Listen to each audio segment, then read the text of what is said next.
Bonjour encore une fois. Donc nous continuons avec notre préoccupation sur comment partager les données entre deux PLC maîtres sous TIA Portal. Alors, on a fini le premier module, on a tout fait. Là, on va continuer avec l'atelier numéro 2. Donc, il nous est demandé de programmer le bloc FC de démarrage direct dans la station S7300. Ce bloc sera soumis à la validation de S7400. Donc, vous comprenez que là, il y a des problèmes qui vont commencer. Ensuite, on a la possibilité de contrôler ce FC au travers la 400. Donc, il y aura une petite explication sur les deux fonctions put et get. Donc, c'est dans cet atelier qu'on va faire tout ça.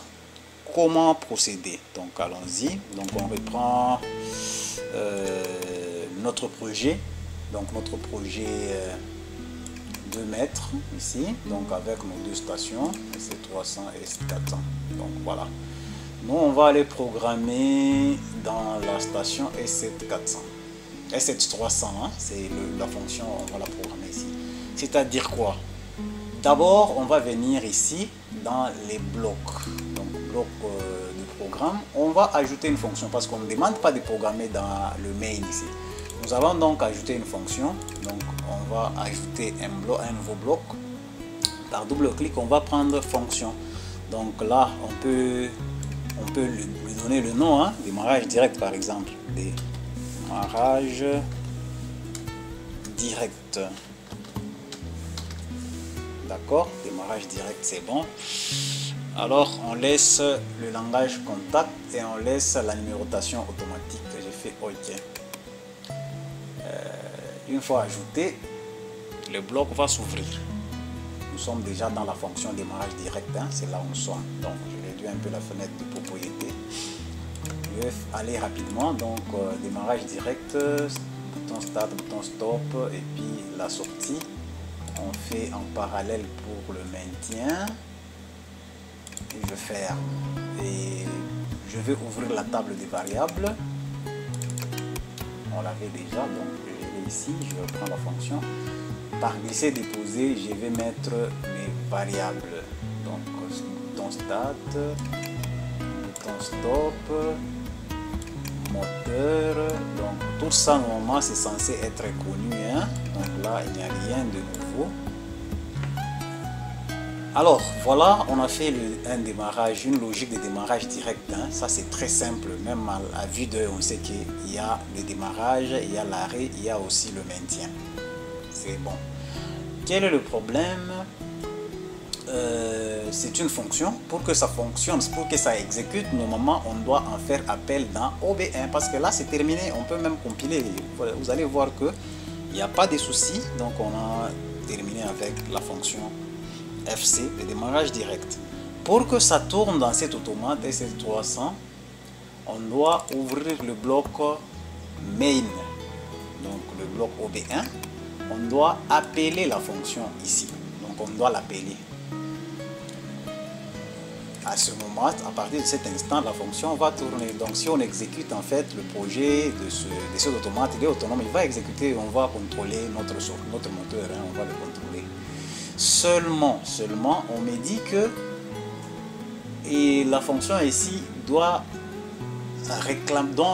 avoir la validation de la CPU S7400. Maintenant, comment procéder? Donc, absolument, il nous faudra mettre un contact. Si le contact ici ferme, il va donner l'accès à notre fonction. Si le contact ici est ouvert, la fonction ici ne pourra pas tourner. Ok?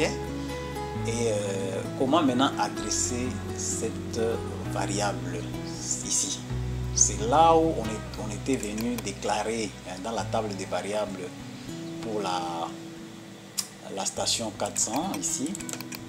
On avait déclaré ces contrôles. Maintenant, comment faire à ce que ça puisse fonctionner ici? Bon, ici, comprenez que nous allons utiliser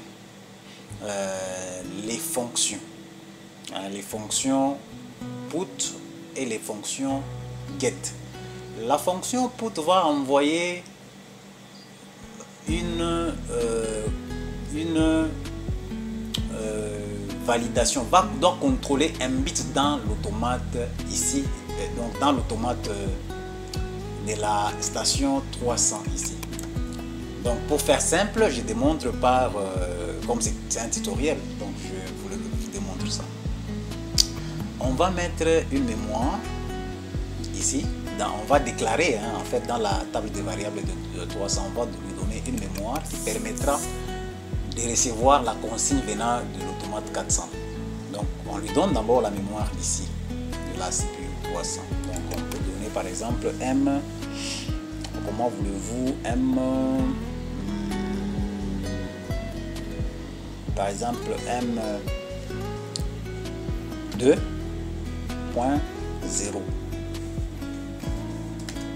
M2.0, je valide. Je n'ai pas encore donné les noms, je le laisse comme ça. Je fais exécuter. En temps normal, cette mémoire va permettre à ce que la fonction ici tourne. Mais la mémoire ici, je ne vais pas la programmer ici dans la station 300. Je vais aller la conditionner à travers la station 400. Comment faire? Donc on revient maintenant dans le bloc de la S7-400, donc le bloc main. Je vais ouvrir le projet. Donc, on peut le faire au travers un autre bloc, il suffit tout simplement de programmer. Mais comment on doit utiliser les fonctions de communication? C'est-à-dire, on est dans le bloc main de la station S7-400. Je suis un peu lent, je pense que ce sera compréhensible pour tout le monde. Je suis dans la station S7-400, dans le bloc main de la S7-400. Je viens chercher ici au niveau des instructions. Je viens chercher les instructions de communication. Vous voyez ici, ce sont les instructions de base. Je vais fermer tout ça. Nous avons les favoris, c'est là où on trouve les instructions, donc ce qu'on utilise couramment, ce sont les favoris. Nous avons les instructions de base, c'est tout ce qu'il y a là. Donc les bases, vous savez tout ce qu'on a, les opérandes, vous avez tout ça. Ce n'est pas ce qui m'intéresse. Moi, je viens chercher les instructions de communication. D'accord? Et puis la communication que nous allons utiliser, c'est la communication S7. D'accord? Donc je viens ouvrir ici. Dans les communications S7, il y en a beaucoup, il y a beaucoup de fonctions ici. Alors, ce que nous allons utiliser, nous, c'est la fonction get et la fonction put. Donc je vais prendre, comme nous voulons d'abord envoyer la validation, c'est nous qui voulons mettre quelque chose dans, donc on veut envoyer de la station 400 vers la station 300. À ce moment-là, on va utiliser la fonction put. C'est là où je vous ai dit qu'il y aura une petite explication, une théorie par rapport à ces deux fonctions. Alors, ce sont des blocs fonctions système. C'est pourquoi, vous voyez, quand on en fait appel, il va proposer de générer un data block. Bon, on n'a pas encore parlé des blocs de données. Il y aura un peu d'abstraction, mais ce n'est pas grave. Donc, à ce niveau, vous allez tout simplement accepter. C'est comme moi, je vais accepter. Donc, il va prendre en fait un bloc de données d'instance pour la fonction ici sur FB. Bon, d'accord, ça ce n'est pas un problème. On a quand même nous appelé la fonction put. C'est une fonction. Alors, que va faire cette fonction? La fonction ici devra être actualisée. C'est pourquoi nous avons activé dans la configuration matérielle de notre CPU, nous avons activé le cycle de memento.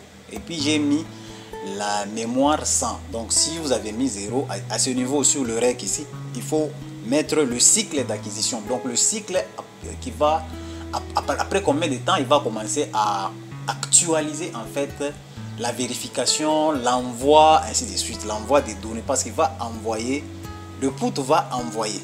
Donc on va lui adresser que tu vas envoyer à telle adresse. D'accord? Bien, on continue donc. On met déjà le paramètre de cycle de memento. Nous on avait mis 100, donc je vais mettre M100. Qu'est-ce que je fais? M100 point. Moi je vais prendre point 3. Alors, pourquoi je prends 1.3? Vous pouvez mettre ce qui vous plaît, du moment que ça part de 1 jusqu'à 7. Ce sont en fait combien de fois par seconde? Vous voyez? Donc, à 7, je pense, c'est donc à 7, c'est une fois par seconde. À 3, c'est un peu réduit par seconde. Je ne sais pas si c'est combien d'impulsions, ça c'est à vérifier. J'ai un peu oublié, mais c'est à vérifier. C'est autant de fois, mais par seconde. C'est pourquoi je mets le 3 pour qu'il soit un peu plus rapide. C'est la fréquence en fait d'actualisation de ces blocs. Il va commencer à actualiser, vous allez voir. Hein, au besoin, on va revenir, on va changer le 3 par 7, par 5. Ça va changer seulement la vitesse d'actualisation. Ok. Alors, à partir de ce ID, qu'est-ce qu'il faut faire? Il faut en fait configurer la liaison. Donc on doit activer. Comment faire pour ce bloc pour qu'il puisse communiquer? C'est très important à retenir. Si vous ne le faites pas, ça ne va pas communiquer. Donc vous allez cliquer sur le bloc ici, vous allez venir sur propriété et vous êtes là. Donc on va configurer la liaison de cette fonction pour que ça puisse fonctionner. Il faut vraiment lui indiquer les partenaires, parce que là nous sommes sur le PLC 400, donc local, hein, sur le 400. N'oubliez pas que nous sommes dans le main du 400. Maintenant on doit lui dire dans quel partenaire il veut aller envoyer les données. Nous sommes sur le put, donc il va envoyer. Donc, en d'autres termes, en d'autres langages, on va dire qu'il va écrire dans l'autre automate. Alors on doit lui dire c'est quel automate. On vient ici, on va sélectionner, c'est la CPU 300. Vous voyez, il reconnaît parce qu'il est déjà en réseau, il reconnaît qu'il y a une CPU là. On peut en avoir beaucoup, mais on doit indiquer dans quel CPU il va aller écrire. Alors nous on va sélectionner la CPU 300 et il va actualiser. Vous allez voir, il y aura des données qui vont venir ici. Il reconnaît déjà la liaison. C'est pourquoi il est important de commencer par effectuer la liaison. Et la liaison qui est là, c'est les DP, Profibus DP. Vous voyez les interfaces, interface sous-réseau, il donne les sous-réseaux, il donne les noms et les adresses. Pour l'adresse Profibus du 400, on a les deux. L'adresse Profibus du 300, on a les trois. Et le nom de la liaison, c'est S7 liaison 1. C'est ce que nous avons. Donc là, c'est bon, c'est bien fait. Et vous pouvez remarquer que à ce niveau, ça devient bleu, ça devient passant maintenant. Donc la fonction ici va s'exécuter. C'est très important, il faut le savoir. Très, très bien. J'espère que tout le monde pourra être à l'aise avec ça. Après, vous avez les deux paramètres ici. Vous avez ADDR-1 et SD-1. En fait, si vous cliquez sur la petite flèche ici, il va étendre. Vous voyez? Vous voyez les ADDR1, ADDR2, ADDR3, ainsi de suite. Même ici, au niveau de SD1, SD2, SD3. C'est-à-dire quoi? Ici, on va indiquer sur quelle adresse, sur quelle variable on va aller écrire. D'accord? Parce que la fonction ici va aller écrire dans la 300, la station 300. Maintenant, ici, on lui indique sur quelle, ici, on doit donner la variable. Sur quelle variable il va aller écrire. Donc, allons-y, hein, allons chercher d'abord la variable. On l'a programmée dans le main ici du FC300. Donc, je viens de cliquer. CPU 300, vous voyez. On s'est dit qu'il doit venir valider ici. D'accord? Donc, il va venir valider ici. Donc, il va écrire dans M2.0. Très important à savoir. C'est ici, premièrement, que nous voulons venir écrire. Donc, je reviens ici sur ma fonction. Ici, je vais donner l'adresse M2.0. Je valide. D'accord? Donc, maintenant, il va venir, donc la fonction ici va venir écrire sur cette adresse premièrement. Ok? Mais qu'est-ce qu'il va venir écrire ici? Qu'est-ce que nous voulons? Nous voulons que notre automate puisse donner validation. Comment est-ce qu'il va le faire? Supposons que la validation ici, c'est au niveau du control room. On est sur le SCADA et on va sur le terminal de contrôle. Et c'est à partir de là qu'on va cliquer sur un bouton pour envoyer la commande sur cet automate afin que la fonction puisse commencer à tourner. Donc, bref, c'est le SD1 ici qui doit appartenir à cet automate. Donc c'est une variable de cet automate S7400 qu'on va envoyer dans la S7300. Donc ici je vais indiquer, je vais prendre ce qu'on a, on s'était dit la variable, quelle variable? Contrôle. Donc je vais la chercher, la contrôle, elle est où?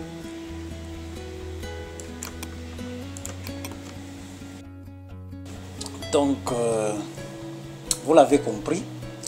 Donc la variable ici qui est une variable de la station de la CPU S7400, donc contrôle FC into 300, donc va en fait aller écrire sur la variable ici M2 de la CPU S7300. Vous voyez, c'est comme ça. Donc la fonction ici va prendre la valeur de cette adresse et va mettre ça ici. Remarquez que nous sommes sur SD1, il va mettre ça ici. Et puis on a configuré ça comme étant des boulins, hein? Ça va prendre. Parce que les entrées ici, on peut, ça prend toute une plage, hein? On peut prendre, par exemple là, si on met la souris, ça peut prendre tous ces types que vous voyez dans la barre, la barrette qui vient d'apparaître. Ça prend tous ces types là. Ça peut être des boules, des bytes, des caractères, des words, des doubles, ainsi de suite. Donc c'est à vous de configurer ça. Donc il prend sur le SD, il va mettre ça sur le ADDR. Alors SD1 va mettre sur ADDR1. SD2 va mettre sur ADDR2, ainsi de suite. C'est comme ça, c'est très simple. Voilà.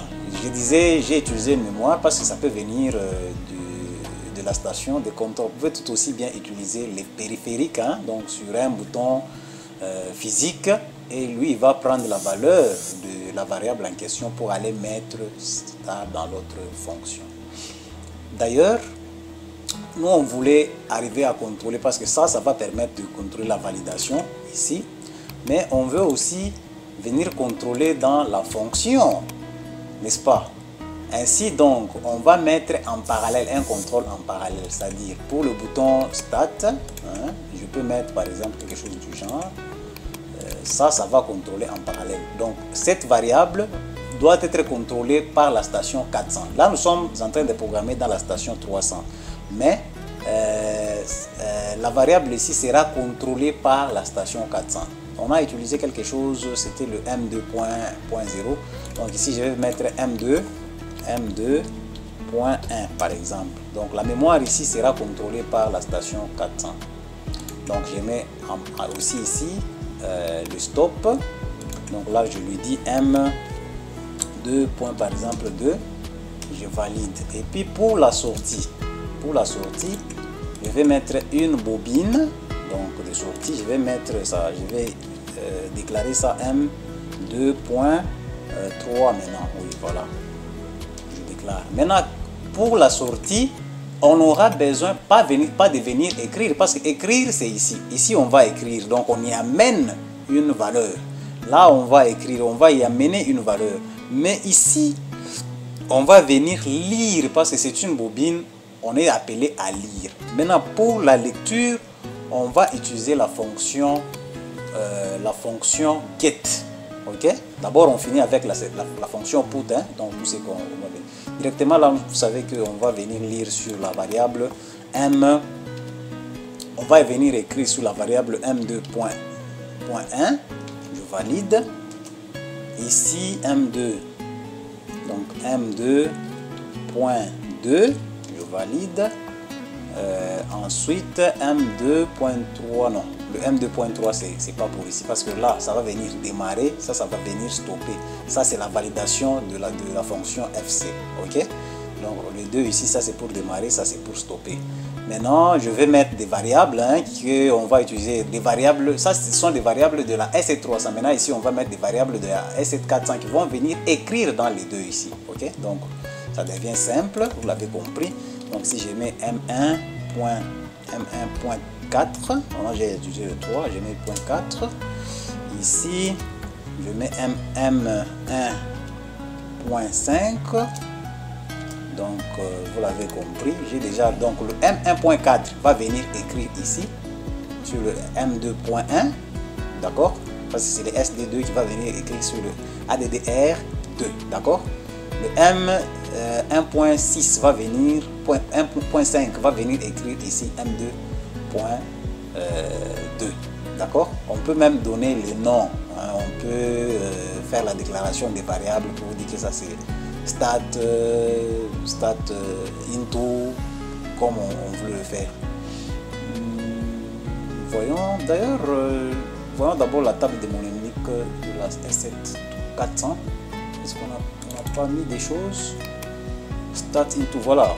Ouais, j'ai fait des erreurs, je reprends, je vais changer tout simplement. On avait déclaré déjà, voyons, stat into FC. Où est-ce qu'il est? Stop into, je le mets ici. Il va remplacer, je prends celui-là, je viens le mettre ici. Start stop. Donc les deux ici, on peut les supprimer. C'est quoi et quoi? Voyons. Bon, pas de problème. On enregistre carrément. Ça c'est M1.1, M1.0. M1.1 et .0, ça y est, ça est là. Maintenant, moi, j'ai utilisé M1.3 pour le contrôle. Le M1.4 et le M1.5, je peux supprimer ça. J'en ai pas besoin. Bon, supprimer, couper, effacer. Bon, je dois entrer dans la table. C'est quelle table? Là-bas, c'est ça et ça. On peut supprimer ça. Voilà, je vais enregistrer le projet. Je suis dans le main ici. Donc je peux enregistrer le projet. Je peux aussi compiler pour voir s'il y a des erreurs. Il n'y en a pas. Donc c'est bon. Où est-ce qu'on va? Ok, avant de finir la fonction put ici. Ici. Là c'est une adresse ça, en fait lorsque ça exécute, donc la fonction ici, si elle a, vous voyez que c'est la fonction put, si elle a exécuté, ici vous avez même le cycle des memento, hein, donc la temporisation, le battement, hein, c'est comme la respiration, comment est-ce qu'il va commencer à envoyer, actualiser en fait.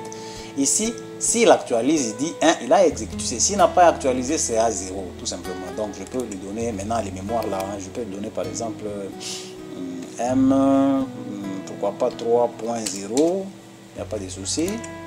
Ici, ça c'est l'erreur. Quand la bloc n'est pas bien configurée, il y aura des erreurs. Ici, soit, bon voilà, s'il n'est pas configuré, bien configuré, on aura des erreurs. Donc là, je vais mettre M 3.1. Pourquoi pas. Ici c'est la statue, hein, status. Donc là c'est une fonction qui prend, c'est une sortie qui va prendre un wait. Donc là je vais mettre par exemple MW, pourquoi pas 50. C'est vous qui voyez. Ok, voilà. Donc là on a fini avec la fonction put. D'accord. On fait rapidement avec la fonction get. Le get, lui, va me récupérer, enfin, il va venir lire la sortie ici. Donc dans le FC, il va venir lire le M2.3. Donc ce qu'il va faire la fonction get, je prends par glisser déposer, je l'insère dans la station S7 400. Nous sommes là dans la 400. Il demande aussi un bloc de données. On laisse. Ce qu'il faut faire, on va mettre la fréquence ici, donc je vais copier tout simplement la variable ici, CTRL C, je vais coller ça ici, CTRL V, voilà c'est fait.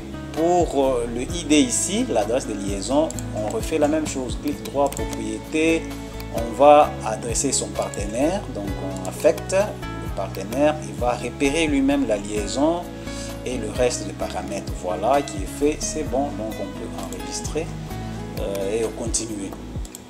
Alors la musique reste la même. Maintenant ici la variable ADDR, c'est là où il va aller lire, hein?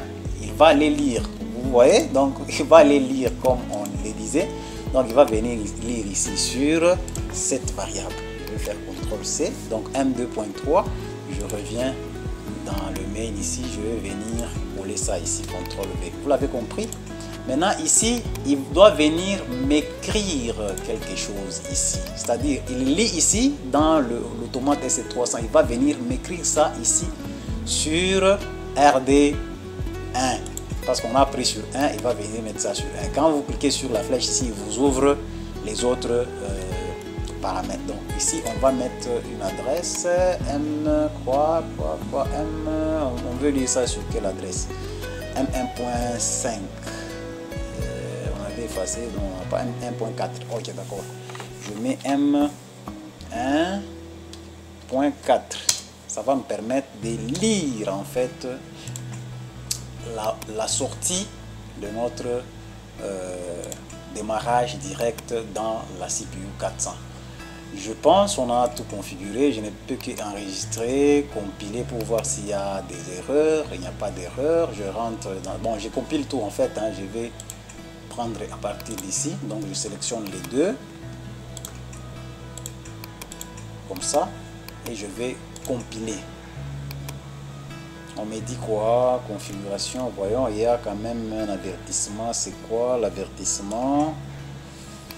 L'avertissement, on est là. Le mode d'interface configuré en liaison avec le profil basse.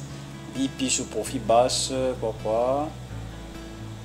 Allons d'abord, c'est où?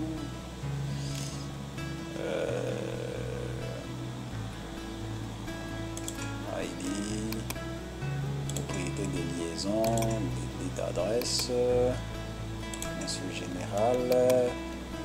Bon, tout va bien, moi je ne vois aucun problème. On verra un peu l'alarme là. Après tout, c'est juste une alarme. Ça ne va pas nous empêcher d'exécuter. Donc on a couvert un peu notre cahier de charge, je pense. On a programmé le bloc FC dans 300. On l'a soumis à la validation sur 400. On a mis la possibilité de contrôler avec le 400 dans le 300. On a essayé d'expliquer donc la fonction get et la fonction put. Donc il ne nous reste qu'à simuler et ça on fera dans l'atelier numéro 3. Donc pour l'instant moi je vous dis merci et à très bientôt.